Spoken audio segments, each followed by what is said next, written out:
Hello student, good morning. आज हम लोग कक्षा 11 का इकाई 2 जो हम लोग पढ़ रहे थे, उसमें हम लोग आंकड़ों का संकलन, आंकड़ों का व्यवस्थितीकरण और आज हम लोग पढ़ेंगे आंकड़ों का प्रस्तुतिकरण, प्रेजेंटेशन ऑफ डाटा। तो मतलब जो आंकड़े जो हमको मिलते हैं, जो कच्चे आंकड़े होते हैं और वे अव्यवस्थित होते हैं, तितर बितर होते हैं, तो उन आंकड़ों को हम लोग इस तरह प्रस्तुत करते हैं कि सामने वाला या जो भी है वो आसानी से उसको समझ सके, उसको छांट सके। तो आंकड़ों के प्रस्तुतिकरण से आशा है संग्रहित एवं व्यवस्थित किए गए आंकड़ों को एक उचित प्रकार से प्रस्तुत करना आंकड़ों का प्रस्तुतिकरण कहलाता है। यानी आंकड़ों को जब हम टेबलाइजेशन कर देते हैं, सारणीबद्ध कर देते हैं, तो उसको समझने में आसानी होती है, तुलना करने में आसानी होती है, एक दूसरे से कंपेरिजन करने में आसानी होती है और उनके विशेषताओं का आधार पर हम छांट सकते हैं।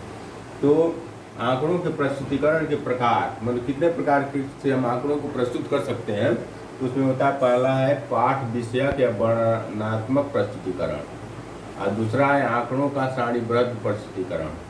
तो पाठ विषयक या वर्णनात्मक प्रस्तुतिकरण मतलब यदि हम कोई लेसन या कोई पाठ पढ़ रहे हैं तो उसमें भी बहुत सारे आंकड़े होते हैं जिसको हम पाठ पढ़ते समय ही उनको हम समझ लेते हैं, उनको सारणीबद्ध करने की जरूरत नहीं पड़ती है। लेकिन वो आंकड़े यदि संक्षिप्त हों, छोटे हों, तो हम समझ सकते हैं। लेकिन वही आंकड़े बहुत बड़े पैमाने होते हैं तो उनको समझना आसान नहीं होता है, इसलिए हम उनको सारणीबद्ध करते हैं। तो आंकड़ों को सारणीबद्ध कितने प्रकार से कर सकते हैं? 4 प्रकार से कर सकते हैं। पहला है गुणात्मक, दूसरा है मात्रात्मक, तीसरा है कालिक और चौथा है स्थानिक। गुणात्मक मतलब क्वालिटेटिव। तो गुणात्मक मतलब होता है कि हम समाज में लोगों को उनके गुणों के आधार पर यदि उनका हम वर्गीकरण करें तो उनको वर्गीकरण करते हैं। जैसे मान लीजिए कोई किसी गांव में हम चले जाएं तो उसमें देखते हैं कि कितने पुरुष हैं, कितने स्त्री हैं, उसमें कितने शिक्षित हैं, कितने अशिक्षित हैं और कितने स्किल्ड हैं, नॉन स्किल्ड हैं, कितने ग्रेजुएट हैं, कितने अंडर ग्रेजुएट हैं। तो इन समूह को हम उनके गुणों के आधार पर हम बांट सकते हैं। और दूसरा है मात्रात्मक, मतलब हम मात्रा के संख्या के आधार पर हम लोगों का वर्गीकरण करते हैं। जैसे मान लीजिए हम किसी कॉलेज में हम बच्चों को देखना, हम कक्षा 7 में कितने बच्चे हैं, कक्षा 8 में कितने बच्चे हैं, 9 में कितने बच्चे हैं, 10 में कितने बच्चे हैं, 11 में कितने बच्चे हैं, तो उनको मात्रा के आधार पर उनका हम वर्गीकरण कर सकते हैं। तो मात्रात्मक वर्गीकरण हो गया। अब तीसरा है कालिक। कालिक काल मतलब समय के आधार पर, समय के आधार पर हम वर्गीकरण करें। जैसे मान लीजिए हमारे यहाँ हर 10 साल पर जनगणना होती है। 2011 में हुआ था, तो पहले 2001 में हुआ था, फिर 2011 में हुआ, फिर 2021 में होना है।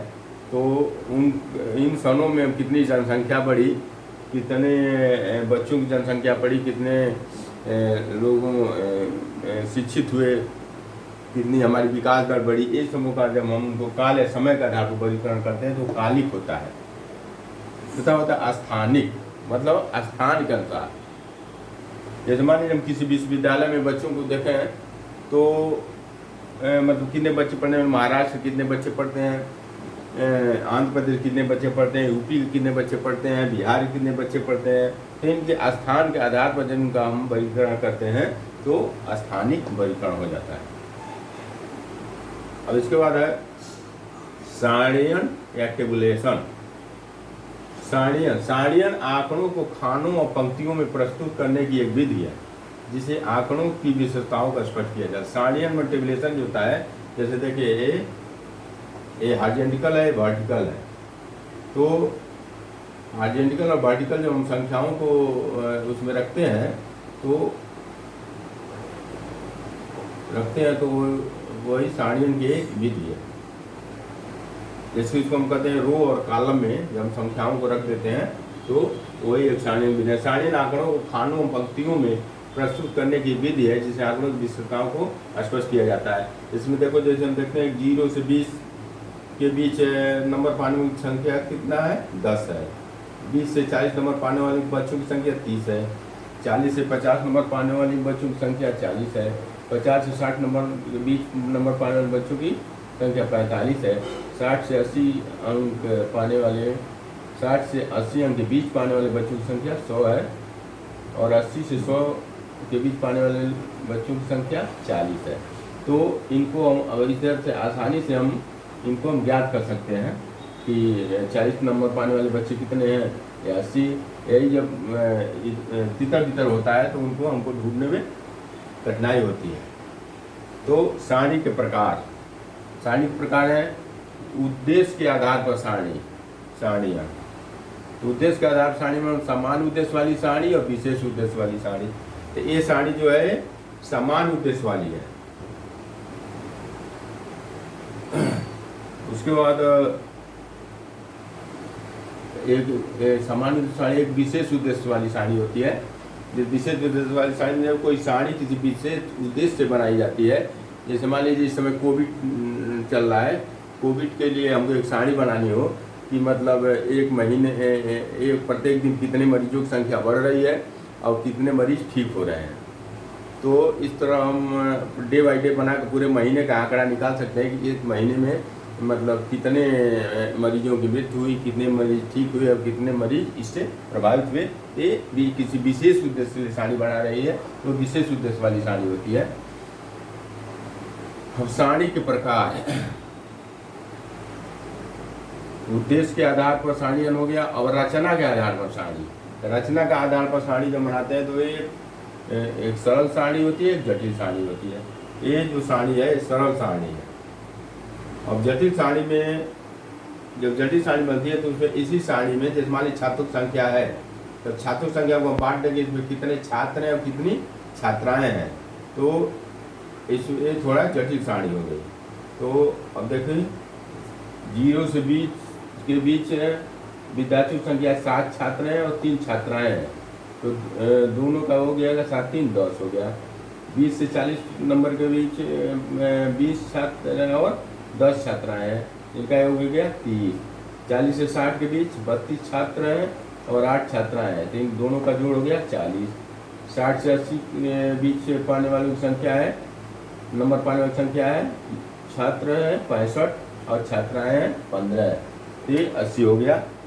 और 80 से 100 के बीच नंबर पाने की संख्या है 22 छात्र और 18 छात्राएं, तो इनका योग 40, तो ये टोटल हो गए 200। यानी कुल छात्र 146 और छात्राएं 54, तो इनका योग हो गया 200। तो जटिल सारणी हो गई। अब इसी में हम कहते हैं एक होता है त्रिगुणी सारणी।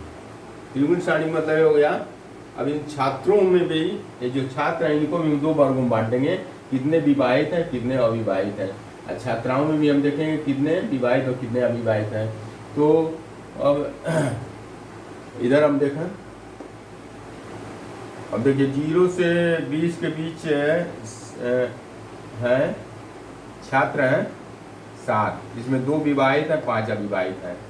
और छात्राएं कितनी हैं, इसमें विवाहित 0 अविवाहित 3 है, टोटल 3 हो गया। 20 से 40 नंबर वालों के बीच में है, एक छात्र विवाहित है 19 अविवाहित हैं, दोनों का योग 20 हो गया।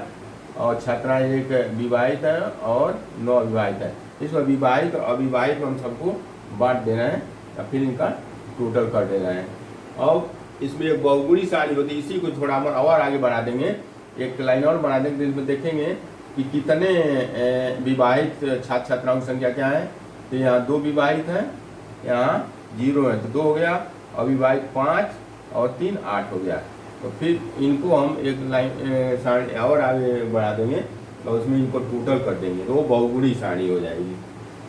तो तीसरा है आंकड़ों का आरेखी प्रस्तुतिकरण। हमने पहला देखा, क्या देखा, पहले हमने देखा कि पाठ विषयक बनात्मक प्रस्तुतिकरण, दूसरा है आंकड़ों का सारणीबद्ध प्रस्तुतिकरण, और तीसरा है आंकड़ों का आरेखी प्रस्तुतिकरण। उनको एक डायग्राम के माध्यम से या चित्र के माध्यम से जब हम समझाते हैं तो उसको आरेखी प्रस्तुतिकरण करते हैं।